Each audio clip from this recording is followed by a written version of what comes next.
Electricity is essential in modern-day life. Having a storm kit prepared is important so that you can be ready the next time a storm knocks out your power. Here are 10 essential items you need in a storm kit.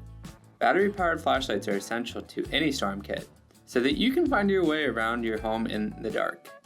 A battery-powered radio to stay up to date on important weather news and other power outage-related updates. You'll want some extra batteries for both your flashlight and radio in case of an extended power outage. A supply of non-perishable foods needing little to no cooking is important because traditional forms of cooking may not function. A manual can opener so that you can open your non-perishable food. A non-electric cooking device such as a camping stove with fuel for 3 to 5 days. Some water stored in tightly covered containers such as gallons of water. Some personal hygiene products such as sanitary supplies, diapers, and a first aid kit. An ice chest filled with ice or ice packs to store unused, cooked, non-perishable food.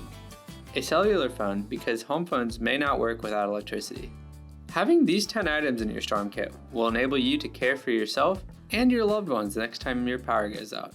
If you have any questions about staying prepared for power outages or other utility questions, please visit our website or contact our call center.